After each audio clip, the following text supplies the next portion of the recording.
감사합니다. 이 시간 하나님께서 우리에게 주시는 말씀 함께 보십니다. 사무엘하 6장 1절부터 15절 말씀입니다.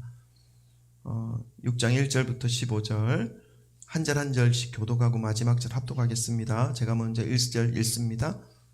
다윗이 이스라엘에서 뽑은 무리 3만 명을 다시 모으고 다윗이 일어나 자기와 함께 있는 모든 사람과 더불어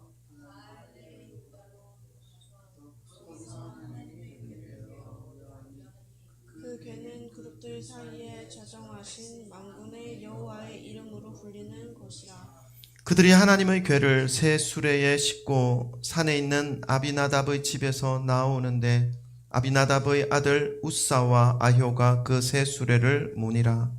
그들이 산에 있는 아비나답의 집에서 하나님의 궤를 싣고 나올 때에 아효는 궤 앞에 섰고 다윗과 이스라엘 온 족속은 잣나무로 만든 여러 가지 악기와 수금과 비파와 소고와 양금과 제금으로 여호와 앞에서 연주하더라.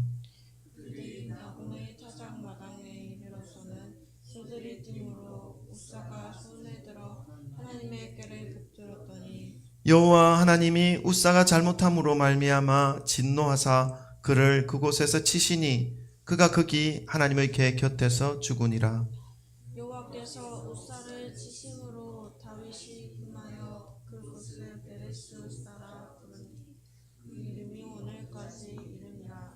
다윗이 그날에 여호와를 두려워하여 이르되 여호와의 궤가 어찌 내게로 오리요 하고 다윗이 여호와의 궤를 옮겨 다윗 성 자기에게로 메어 가기를 제기하지 아니하고 가드 사람 오벳에돔의 집으로 데려간지라. 여호와의 궤가 가드 사람 오벳에돔의 집에 석 달을 있었는데 여호와께서 오벳에돔과 그의 온 집에 복을 주니라. 어떤 사람이 다윗 왕에게 아뢰어 이르되 여호와께서 하나님의 궤로 말미암아 오벳에돔의 집과 그의 모든 소유에 복을 주셨다 한지라. 다윗이 가서 하나님의 궤를 기쁨으로 메고 오벳에돔의 집에서 다윗 성으로 올라갈세. 여호와의 궤를 맨 사람들이 6걸음을 가매 다윗이 소와 살찐 송아지로 제사를 드리고 다윗이 여호와 앞에서 힘을 다하여 춤을 추었는데 그때에 다윗이 배에 에봇을 입었더라. 다 같이 읽습니다. 다윗과 온 이스라엘 족속이 즐거이 환호하며 나팔을 불고 여호와의 궤를 메워 오니라. 아멘. 할렐루야.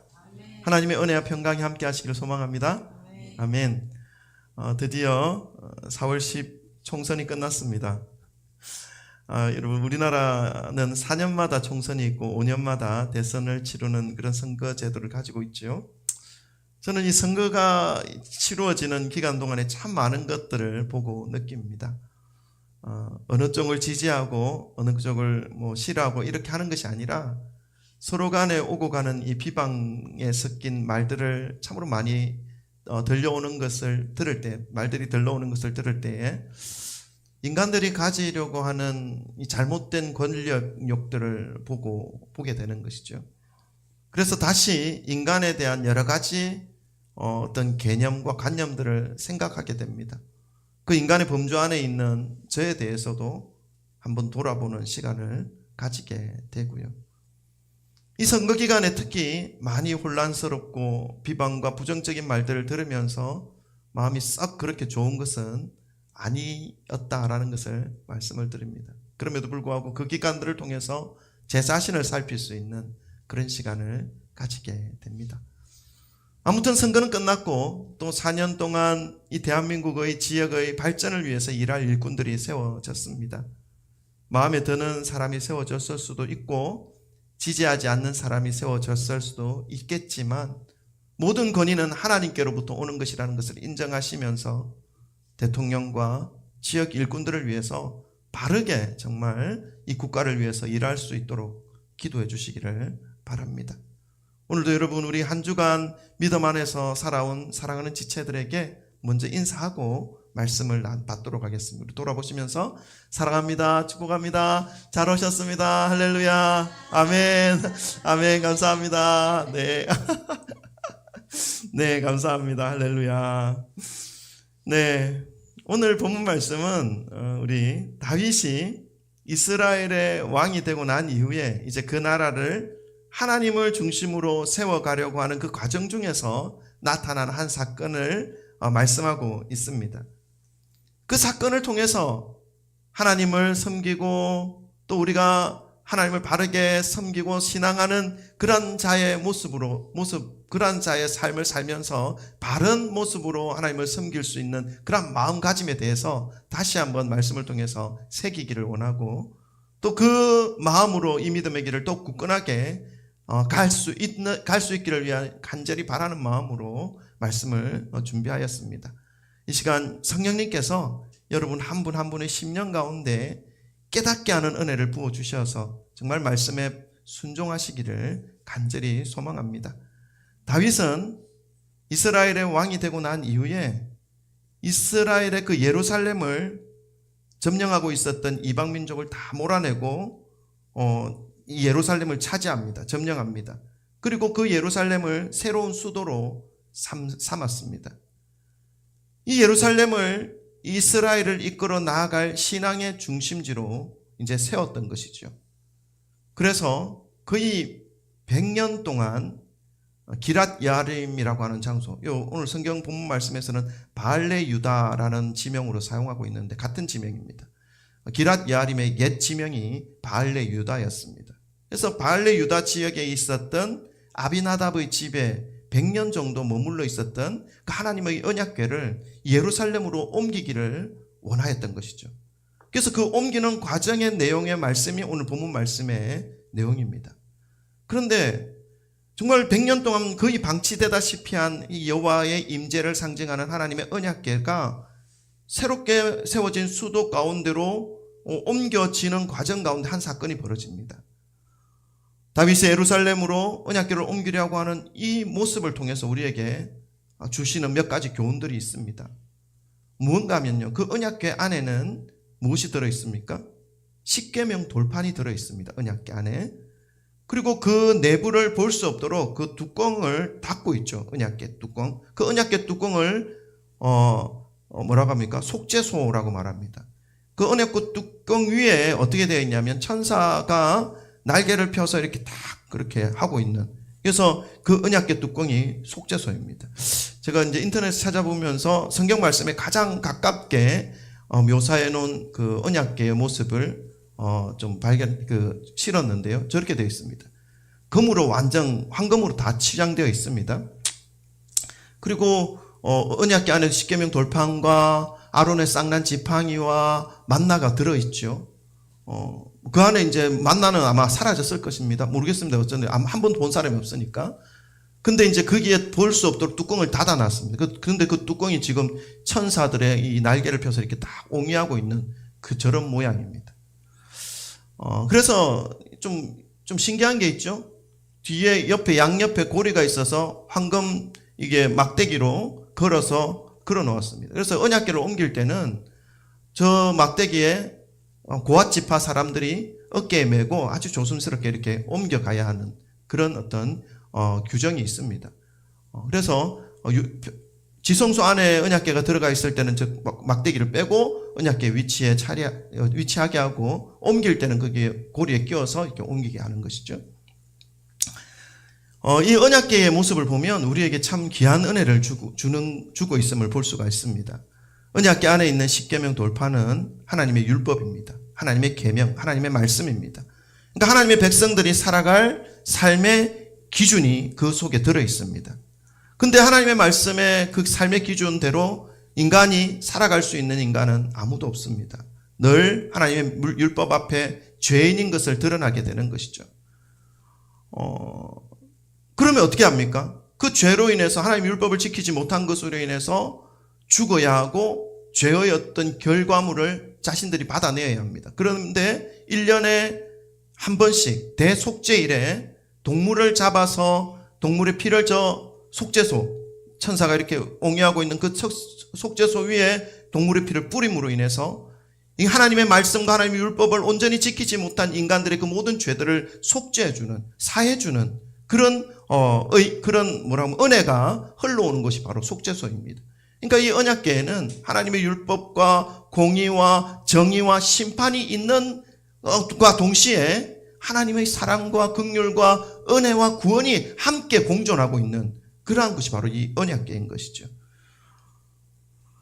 십계명 돌판에 새겨진 하나님의 율법은 정의와 공의입니다. 그러나 그것을 지키지 못하기 때문에 심판받아야 할 인간들에게 희생과 제물의 피가 뿌려지는 것이 또한 언약궤입니다. 그 모든 죄를 용서받는 사랑이 흘러오는 것이 바로 언약궤인 것이죠. 여러분, 이 언약궤를 보면서 누군가 생각나는 분이 계시지 않습니까? 그렇습니다. 사실 이 법궤, 언약궤는 우리가 믿는 예수 그리스도의 그 대속의 은혜를 미리 보여주고 있는 존재입니다. 하나님의 공의와 정의가 하나님의 사랑과 긍휼이 동시에 담겨져 있는 존재인 것이죠. 그래서 우리가 예수님을 믿을 때 하나님의 율법대로, 하나님의 정의대로, 하나님의 공의에 맞춰서 삶을 살아가야 합니다. 그러나 거기에 그 공의대로 살지 못하고 율법을 지키지 못했을 때에 우리는 처참하게 심판받는 존재가 아니라 또다시 예수 그리스도의 십자가 앞에 주님의 은혜와 긍휼을 구함으로 인해서 그 은혜를 힘입어 살아갈 수 있게 되는 것이죠. 그러한 하나님의 은혜가 이 언약궤 가운데 있는 것이라는 것을 우리는 기억해야 할 것입니다.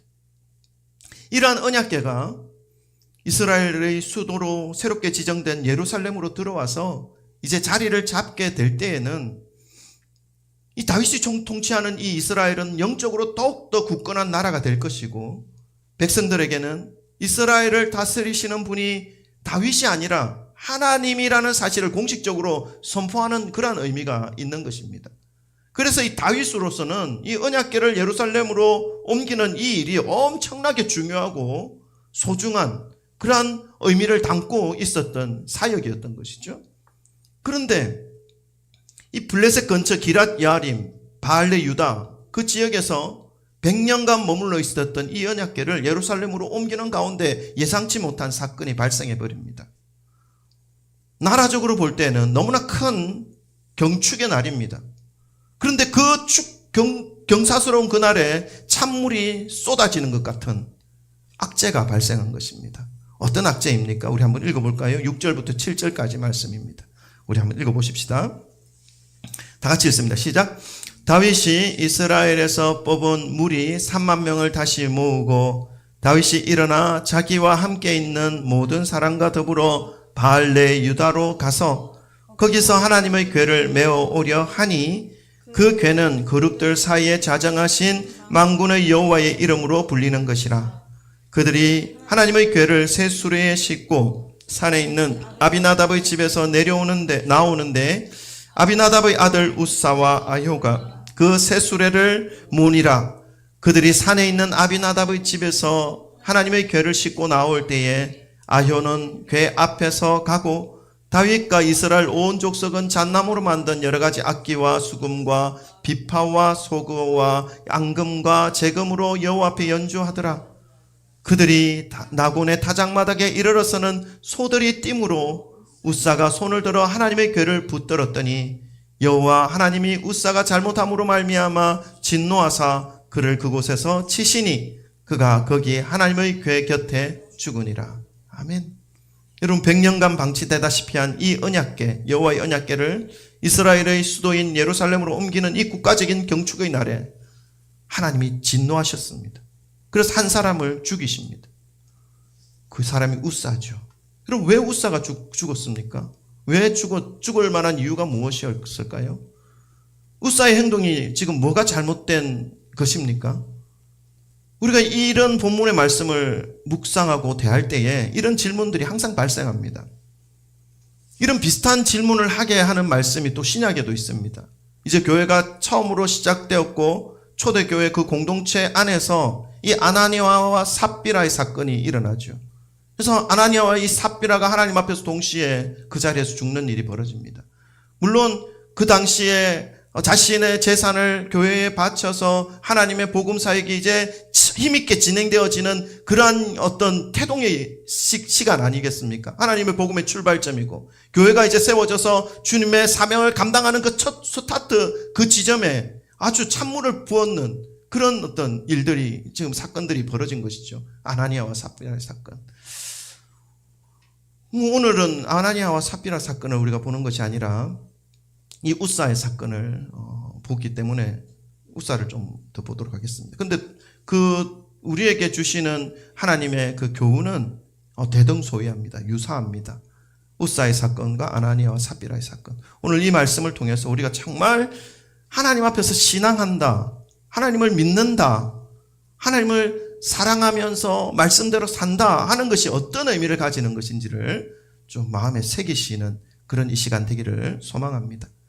오늘 우리는 이러한 사건을 볼 때마다 하나님 앞에서 우리의 신앙의 동기를 정말 냉정하리만큼 객관적으로 말씀에 비춰 보아야 합니다. 가만히 생각해 보면 이 신앙의 길이라는 것이 어떤 이에게는 엄청난 축복의 길이 되지만 어떤 이에게는 엄청난 재난의 길도 될 수 있다는 것입니다. 그렇다면 여러분, 우리는 이 엄청난 축복의 길을 어떻게 걸어가야 하는 것인지 오늘 말씀을 통해서 함께 좀 살펴보기 원합니다. 하나님의 언약궤가 지금 바알레 유다에 있는 아비나답의 집에 있습니다. 100년 동안 있었습니다. 어떻게 해서 이곳에 언약궤가 있게 된 것인지 우리가 잠깐 설명해 드리면요, 사무엘상의 그 과정이 자세하게 기록되어져 있는데, 이제 사사시대가 끝날 무렵 사무엘이 이제 등장하죠. 사무엘이 아직 어릴 때에 이스라엘과 블레셋과의 전쟁이 일어납니다. 전투가 일어납니다. 근데 그 전투에서 이스라엘이 패합니다. 그래서 이스라엘 백성들, 지도자들이, 장로들이 모여서 어떻게 우리가 이 전쟁에서 패하였는가, 이런 것들을 생각하면서 하나님 앞에 자신들의 죄를 고백하고 무릎 꿇고 회개하는 이런 일은 하지 않고, 자, 그러면 우리가 이 전쟁을 이기기 위해서 여호와의 임재를 상징하는 언약궤를 앞세워서 나가자. 어떻게든 하나님을 이용해서, 그 언약궤를 이용해서 전쟁에 승리하고자 하는 그런 갈망으로, 욕망이죠, 욕망. 그 욕망으로 이스라엘 장로들이, 이스라엘 백성들이 전쟁터에 하나님의 언약궤를 앞세워서 전쟁합니다. 여러분, 그 전쟁이 어떻게 됐겠습니까? 이겼겠습니까? 아니요. 언약궤가 아무런 능력을 발휘하지 못합니다. 그래서 더 크게 죽습니다. 3만 명이 죽었고요. 완전히 언약궤까지 빼앗기는 그런 역사가 일어납니다.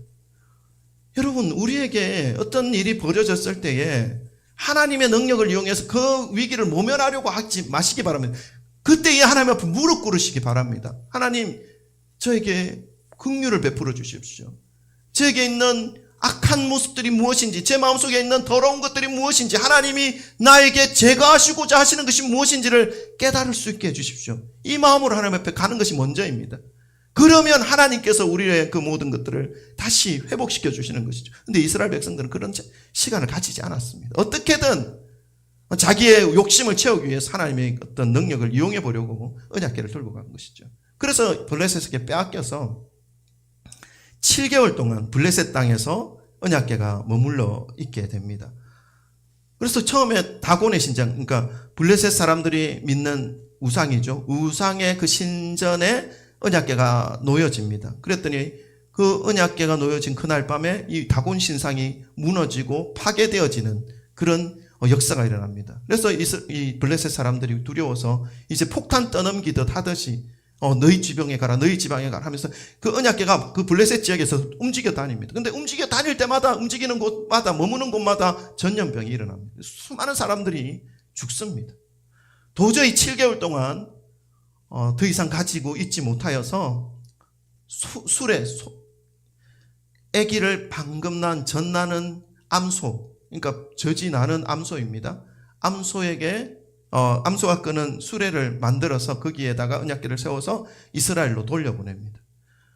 그 부분도 이제 우리가 좀 알아보면 너무나 귀한 은혜가 있는데 일단 넘어가고, 그래서 그 암소가 블레셋 지역에서 이제 그 언약궤를 싣고 한 번도 뒤도 돌아보지 않고 눈물을 흘리면서 온 곳이 블레셋 지역과 접경되어 있는 기랏 야림, 오늘 바알레 유다 지역에 있는 곳으로 왔습니다. 그래서 그 지역에 산당이 있는 집, 그러니까 그 당시에 산당은 우상에게 제사 지낼 수 있는 어떤 제단을 가지고 있는 곳을 산당이라고 합니다. 물론 하나님께도 뭐 제사 지낸 적이 있기는 있겠지만 어쨌든 여러 가지 신 앞에 다 제사를 지내는 그런 산당이 있는 그 집을 찾아봤더니 아비나답의 집이었던 것이죠. 그래서 그 산지에 있는 아비나답 집에 그 언약궤가 그 산당에 모셔지게 되는 것이죠. 그렇게 하다가 100년이 흘러버린 것입니다. 네, 어떻게 하다가 거기에 갔는지를 설명했고요.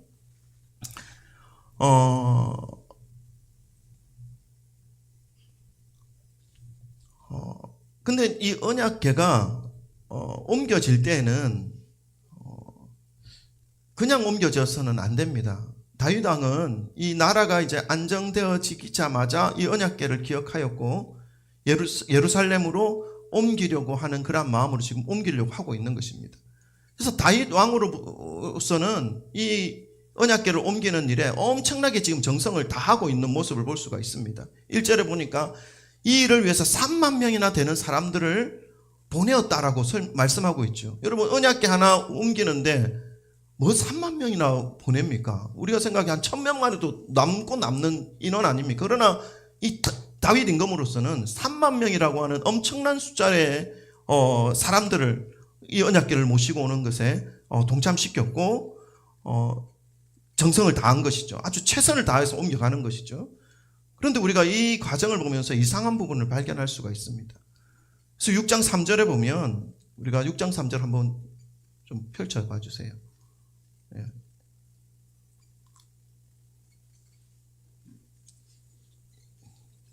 예, 6장 3절에 보면 그들이 하나님의 궤를 새 수레에 싣고 산에 있는 아비나답의 집에서 나오는데 아비나답의 아들 웃사와 아요가 그 새 수레를 모느라. 이런 아비나답의 집에서 나올 때 어떻게 해서 나온다고 말씀하고 있습니까? 새 수레에 실려서 나온다라고 말씀하고 있습니다. 하나님께서 레위기나 민수기에서 성막이 옮겨질 때에 이 언약궤를 어떻게 옮길 것인지에 대해서 자세하게 설명하고 있는 말씀이 있습니다. 그 말씀을 보면 이 언약궤는 아무렇게나 옮겨져서는 안 된다라는 것입니다. 동물이 끄는 수레에 의해서 옮겨지는 것도 안 되고 아무 사람이나 들거나 만져서 옮겨서 드는 것도 아니다라고 말씀합니다. 반드시 레위 지파 사람이 그것을 옮겨야 하고 그 레위 지파 중에서도 아버지 이름이 많지 않습니까? 레위를 통해서 난 자손들의 이름이 많은데 그 중에 고핫이라고 하는 자손의 후손들이 그 언약궤를 움직이고 메고 가야 한다라고 규정을 지어주신 바가 있습니다. 그 고핫이라고 하는 사람이라 하더라도 맨손으로 옮기는 것이 아니라 아까 우리 채를 봤지 않습니까? 고리에 채를 끼워서 어깨에 이렇게 네 사람이 메고 가야 한다는 것을 정확하게 규정지어 말씀해 주셨습니다. 그런데 오늘 이 본문 말씀은 그 모든 것들을 다 무시합니다.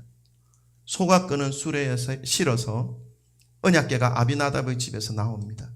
여러분 무엇처럼 보입니까? 마치 짐꾸러미처럼 짐짝처럼 그냥 언약궤가 물론 새 수레라고 하지만 아름답고 화려하게 치장되어진 꾸며진 그런 수레이긴 하지만 그 위에 덩그러니 올려져서 옮겨가고 있는 모습입니다. 짐입니다. 짐. 뭔가 아닌데 이건 하는 부분이 곳곳에서 발견할 수가 있습니다. 그럼에도 불구하고 이 국가적인 경축의 분위기는 최고조로 고조됩니다. 각종 악기와 수금과 비파와 소고와 양금과 재금이 하나님 앞에 찬양을 올려드리고 있습니다. 근데 얼마 가지 않아서 사건이 발생하죠. 나곤의 타작마당에 이럴 때에 소들이 날뜁니다. 여러분 소들이 날뛰는 경우가 있습니까? 제가 시골에 안 살아봐서 잘 모르는데 말이 이렇게 윙 하고 날뛰는 거는 제가 영화를 통해서는 어디 몇 번을 봤는데 소가 이렇게 물론 투구장에 이렇게 이거 투구하는데 소는 막 엄청나게 날뛰긴 하지만 우리가 일반적으로 가축으로 키우는 소들은 잘 날뛰는 것을 못 봤거든요. 극한 어떤 상황이 이루어지면 뭐 날뛰게 하겠지만 그만큼 드문 일이 지금 발생한 것입니다. 소가 날뛰니까 수레에 실려있는 이 언약궤가 어떻게 됩니까? 미끄러져서 땅에 떨어져 깨질 위험까지 발생한 것입니다. 그때 이 수레 뒤에서 언약궤가 미끄러지지 않게 하기 위해서 웃사가 그 언약궤를 잡았습니다. 여러분 이것이 잘못된 일입니까? 우리가 잘 생각해야 됩니다. 인간들의 눈으로 볼 때는 뭐가 잘못된 일입니까? 잘못되지 않았습니다. 이렇게 붙잡고 깨지지 않아야 되니까요. 근데 왜 하나님께서 웃사를 죽이셨을까요?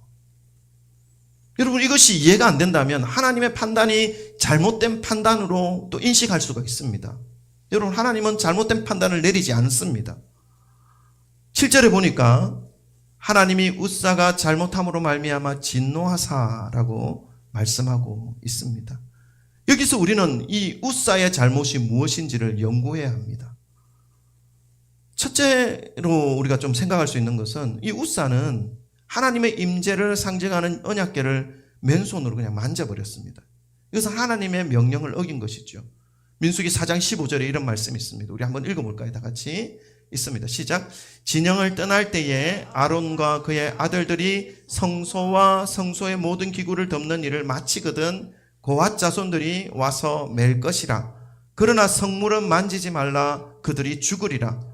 회막 물건 중에 이것들은 고핫 자손이 맬 것이며, 그러니까 고핫 자손이라고 정해주었고 그 고핫 자손만이 언약궤를 들고 움직일 수 있는 그런 사람들이었다는 것입니다. 그런데 이 웃사는 고핫 자손이 아니었던 것이죠.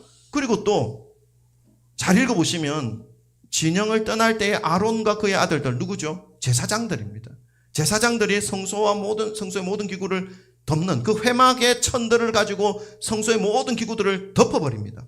그러면 이 언약궤가 성소의 안에 있는 물건이죠. 언약궤가 덮여집니다. 이게 나타나는 말은 눈으로도 보여지지 못하게 하나님께서 막으셨고, 그리고 그냥 만지지 못하도록 아주 감싸버린 그런 모습이. 그렇게 하고 난 이후에야 고핫 자손이 와서 궤를 채에 끼워서, 그 고리에 끼워서 채를 들고 이렇게 가게 하는 방식으로 옮겨지게 했던 것이죠.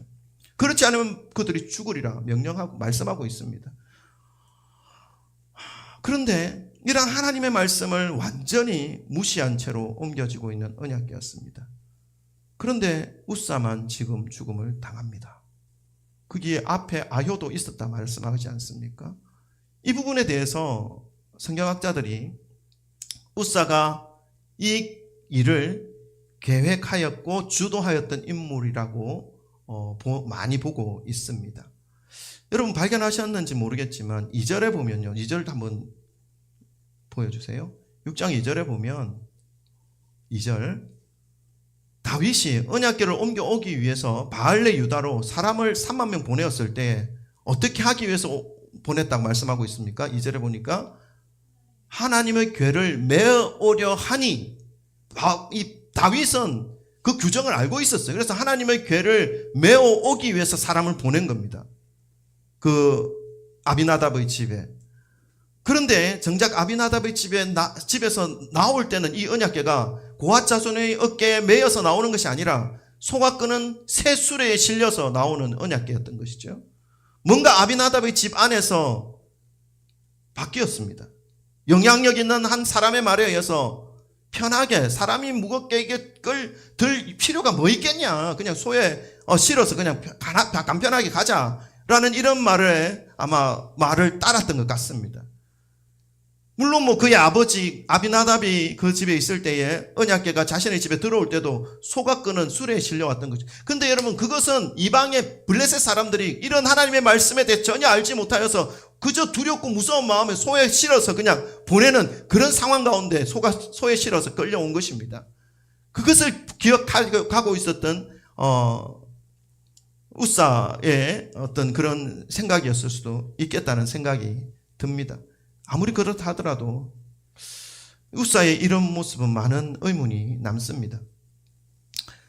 오늘 2절에 다윗이 3만 명을 보냈고 그 3만 명 속에는 그 하나님의 궤를 메어오려고 했던 사람들이 분명히 있었다는 것을 알 수가 있습니다. 사람이 없었던 것도 아니고 다윗 왕이 언약궤를 메어서 옮길 생각을 가지고 사람을 보내었다면 고핫 자손이 그곳에 있었을 가능성이 상당히 높습니다. 그런데 왜 소의 수레에 실어서 본인은 뒤에서 그 모습을 보면서 따르고 있었을까요? 우리가 웃사가 한번 되어보는 것입니다, 여러분. 웃사처럼 살아가라는 말이 아니라 웃사가 되어서 하나님이 내리신 그 심판이 왜 웃사에게 임하였는지를 생각해 보자는 겁니다. 그리고 우리의 신앙에서 그 모습이 사라질 수 있도록 우리는 기도하면서 살아가자는 말씀입니다. 웃사가 한번 되어 생각해 보니까 웃사의 마음을 어느 정도 알 수 있을 것 같습니다.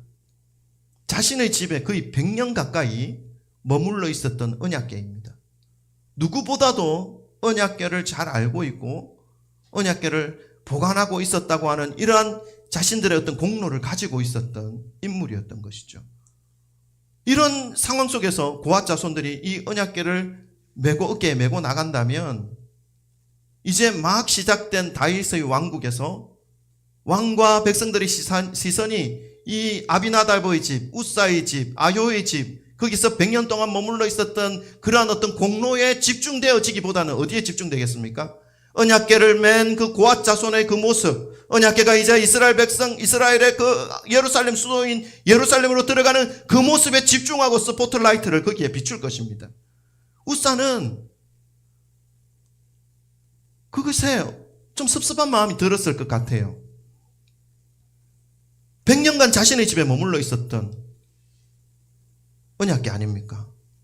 그래서 아비나답의 집과 그 집의 영향력을 가지고 있었던 우사에게는 그렇게 큰 관심을 사람들이 보내지 않을 것입니다. 물론 그게 100년 동안 있었다 하더라도 나오는 것에 초점이 맞춰지는 것이겠죠. 그래서 우사는 조금이라도 자신에게 이 왕의 관심, 백성들의 관심이 쏟아져야 할 것을 구했던 것입니다. 어떤 사람도 언약궤가 아비나답의 집에서 어떤 모양으로 보관되어졌든지 간에 100년 정도 자신의 집에 머물러 있었다면 그것에 대하여 알아주기를 바라는 마음은 있을 것입니다. 그러한 마음에 자신이 계획한 이 화려한 새 수레의 언약궤를 올려놓았습니다. 그리고 그것을 만족하면서 지켜보듯이 뒤에서 따르고 있는 이 우사의 모습이었던 것이죠. 사람들이 이렇게 말할 겁니다. 와, 새 수레 엄청나게 화려하고 아름다운 새 수레에 언약궤가 실려 있었구나. 아, 100년 동안 이 우사의 집에서, 아비나답의 집에서 이 언약궤가 아름답게 보관되어져 있었구나. 이런 모습으로 바라볼 수 있겠다는 생각이 듭니다. 우사는 그러한 마음을 원했던 것이죠. 자기에게 공로가 쏟아질 수 있게 하기 위해서 그런 마음이 든 것이죠. 초대교회에서 발생한 아나니아와 삽비라의 사건도 역시 이러한 마음 때문에 일어난 사건입니다. 많은 사람들이 하나님 앞에 헌신하고 물질을 바쳐서 복음이 전파될 수 있도록 그렇게 헌신하니까 자기들도 인정받고 싶은 것이죠. 자기들의 이름을 내세우기를 원했던 것이죠. 그래서 자신의 재산을 다 팔지 않고 팔아서 절반은 숨기고 절반을 가지고 와서 하나님 앞에 바칩니다. 그러면서 거기까지는 너무나 귀한 일입니다. 그런데 뭐라고 말합니까? 나의 전 재산을 팔아서 주님께 바칩니다 말하죠. 거짓말이죠. 그래서 베드로가 말합니다. 이게 정말 전 재산이냐? 물론 여러분 절반의 재산도 바치는 건 엄청나게 귀한 일입니다. 그러나 하나님 앞에서 그 근본적인 마음의 동기, 하나님을 사모하고 복음을 전파를 위해서 자신의 그 모든 것을 드렸는지 아니면 자신의 이름을 내세우기 위해서 자신의 영광에 자신에게 영광이 쏟아지게 하기 위해서 그 일을 했는지 그 마음의 동기를 정확하게 보시는 분이 하나님이십니다. 성경은 이러한 인간들의 연약함에 대하여 너무나 정확하게 지적하고 있습니다. 신앙생활을 하는 것에 있어서 이러한 인간들의 어떤 보상심리나 관심받고 싶어하고 어떤 영향이 있는 그 권력을 잡으려고 하는 이 부패성을 하나님은 너무나 명확하게 알고 계시고 그것을 거부하고 계십니다. 이러한 심리가 싹트기 시작하면 그 인생이 최종적으로 비극으로 끝날 뿐만 아니라 그와 함께하고 있는 공동체 전체가 비극으로 끝날 수 있기 때문에 애초부터 단호하게 싹을 자르는 모습을 볼 수가 있는 것이죠. 당시에 산당에는 우상에게 제사를 지내는 일도 함께 이루어졌다라고 말씀을 드렸습니다. 그래서 우사도 자신의 집에 있는 이 산당에 언약궤가 있는 100년 동안 언약궤 역시 우상의 하나처럼 생각하고 여기면서 보관하고 있었을 가능성이 아주 큽니다. 그렇기 때문에 하나님의 거룩하심과 하나님의 말씀에 대하여 가볍게 생각하면서 여기면서 살아왔던 것이죠. 이러한 모든 요인들이 오늘 우사가 여호와의 언약궤를 수레에 담대히 실을 수 있게 한 원인이 됩니다. 그리고 언약궤가 흔들릴 때에 자기의 손으로 언약궤를 만질 수 있다라는 마음을 가지게 한 원인이 된 것이죠. 사랑하는 성도 여러분, 오늘도 우리는 신앙이라는 것이, 오늘날에도 신앙이라는 것이 그냥 우상과도 똑같은 것으로 여기고 있는 사람들이 참으로 많습니다. 우상 앞에서 복을 빌며 소원을 아뢰며 그러한 마음으로 교회에 와서 복 달라고 애원하고 부르짖는 모습으로 신앙생활을 하는 사람들이 교회에 참으로 많습니다. 그 복이라고 하는 것이 세상의 물질, 성공, 영광, 번영, 이것들이 전부입니다. 신앙이라고 말은 하는데 말씀이 그 삶의 기준이 아니니까 이렇게 됩니다. 하나님의 말씀이 뭐라고 말씀하고 있는지를 정확하게 알고 인식하고 있으면 그 말씀에 맞추어진 삶을, 신앙의 삶을 살아가게 되는 것이죠.